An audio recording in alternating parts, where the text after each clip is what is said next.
to Studio 10. Today we're going to be talking with a family who live every day with a genetic syndrome that's so rare it only affects 1 in every 20,000 people. But first, let's welcome out our clinical psychologist, Jo Lamble.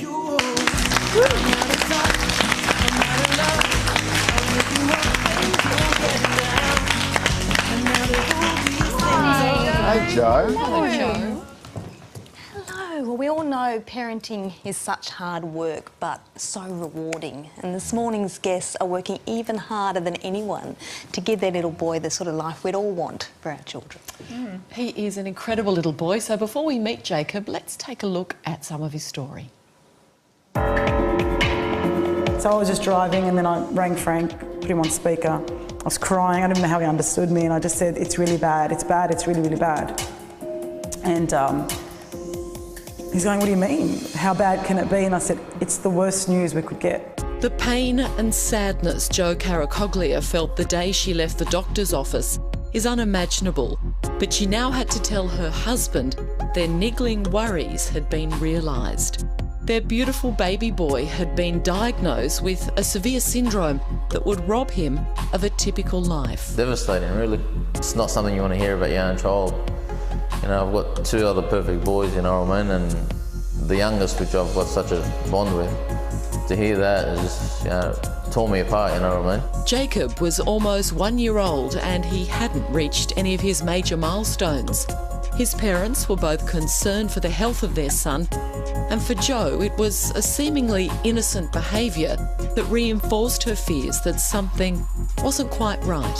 He would just smile at anything, at a loud noise, at a car passing by. Any passing stranger would talk to him and he'd smile. He didn't cry very much. You know, a lot of people complimented him about it. Oh, you're so lucky, he smiles a lot, but I was actually really worried about that. Finally, Jo could no longer ignore her ever-growing concerns, and after extensive testing, the results were in.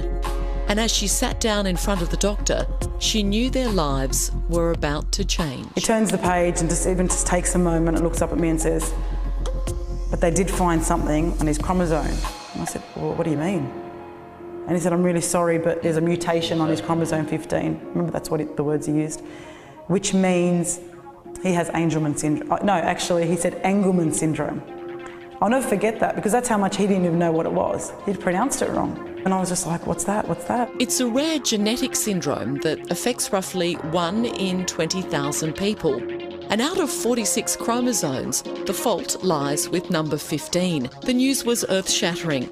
There was a high chance that their son would never walk, never talk, and suffer severe intellectual disabilities. But it was the images coming up on the doctor's computer screen of the other children afflicted by the syndrome that pushed her over the edge, because they all had one major thing in common. They were all smiling. I was like, is that why Jacob smiles so much? I couldn't think or see anything else and I just cried. I just felt like, oh, okay, so we weren't making you smile? Are you not smiling because you're happy? Are you smiling because it's your syndrome? So everything you've been doing up until now is because you have Angelman, not because you're Jacob Caracoglia. And that robs you of a lot too as a parent. Jo, Frank, Jacob, welcome to Studio 10. Thank you for having us. Now, Jo, you said in the package that at first you thought something wasn't quite right because Jacob smiled all the time. What was that like to feel like that as a parent, your child smiling too much? Obviously, when your child smiles so much, it brings you a lot of joy because it's nicer than a child crying. But, I mean, at one point, he would just smile at anything. Like I said in the package, loud noises, a dog barking, and any walk, just if a stranger would stop and talk to him, he'd just crack up laughing. So I just thought, something's not right. Well, he doesn't mind a lolly. He loves his We're just lollies. having trouble getting the papers off. So we can move this very quickly and get the papers off so Jacob can have the lolly. So you noticed that, guys, that he was smiling all the time. Did you also want to push aside that there might be something wrong, try and ignore it for a while? Or? Yeah, it wasn't just the smiling. He wasn't reaching other milestones. It wasn't just the smiling. So he wasn't crawling or sitting up straight. He wasn't pointing or clapping like other children should be his And he's your age. third child, so He's you my knew third. what milestones. So you know what your child's supposed to be doing at a certain age. Thank you, Ida. And John, I mean, it must put incredible pressure on you as a family. How's that been? It's been hard, but we pulled together, you know, and we did have to work harder at things, but, you know. I think we've really united as a family, even more so because of Jacob, and it's made us push even harder to do right by him and trying, you know, it's helped us probably. I think that's what's helped us cope. I think even just we've gone full force into the therapies, you know, using things that we've been taught to do at home with him, with his brothers, and it's just helped us move forward, I think. Because you were told that Jacob might not be able to walk or talk, and he walks, doesn't he? He's just, about a year ago he started walking, so that was probably a big event for us. You know, we're very happy that he is walking. And how old is he now? He's about to turn 4 in... 4 in July. July 28th. Yeah.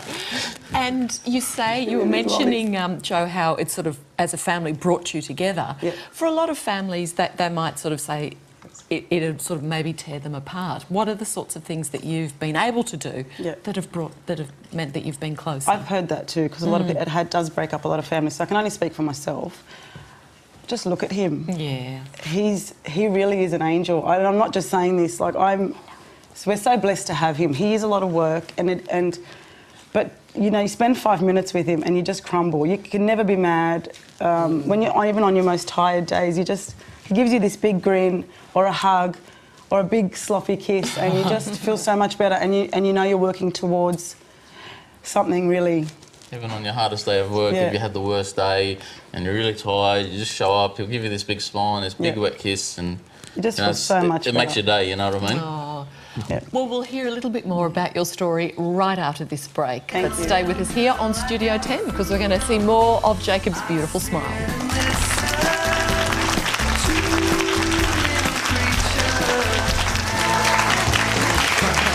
Welcome back to Studio 10. Today we're spending time with Jacob, who has a smile that could melt your heart. It's just amazing. Joe, on cue, that's wonderful. Joe, given Jacob's many challenges, it must be very difficult for parents and siblings to adjust to a little boy with these sort of challenges. Well, and wonderful smile. It certainly is, because not only do you have to help with the appointments every day, but Jacob doesn't sleep for long periods of time, so you must be exhausted. But what we can see is that you've just channeled all your energy into giving Jacob and his brothers the best life possible. And that's, I mean, does that really help, knowing that you're on a mission to get help for Angelman syndrome boys and girls everywhere? Definitely. Definitely, yeah. I think what's given us more hope for a brighter future is that there's an organisation, dedicated to research for children with Angelman syndrome. And it's something that's on the horizon, and they've already trialled it on mice and on other children overseas, so it's massive. So they're looking for a cure, aren't they? They're looking for a cure. They're called FAST, which stands for Foundation for Angelman Syndrome Therapeutics. And we've met with them, we've met with the doctors and the researchers, and it's amazing stuff. Before Jess asks you about the fundraiser, I think it's important to tell people all the things Jacob can do. I mean, you were telling me that he's doing swimming lessons. That's right. And he's learning to use an iPad as a form of communication. Yes. That's fantastic, and he's isn't walking? it? I can't even swim. Oh. Right? Oh, he's going to swim before me. So last week he let go for the first time, still with the floaty on his back, and he's swimming on his own. That we had the whole pool screaming and everyone was in tears. That's great. He goes to a great centre, and he's been swimming since he was a baby. So the last couple of years, even before his diagnosis, because I'm a real advocate for swimming, that changed his life, and I will continue doing that for a very long time. Because you're very, obviously, passionate advocates for your family, for your son. Yeah. You're doing some fundraising. Just tell us a bit about that. Sure. So we're holding a fundraiser on the 19th of July at Bankstown Sports Club in the ballroom. It's a gala dinner.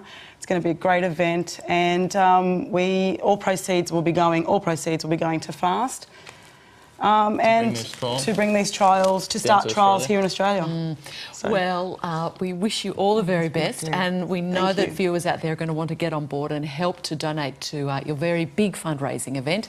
You can go to cureangelman.org.au and all the info for that very special evening will be there soon. And we thank wish you you so all the much best. for coming in. Thanks for having us. And thank you for your lovely smile, Jacob. It's just divine.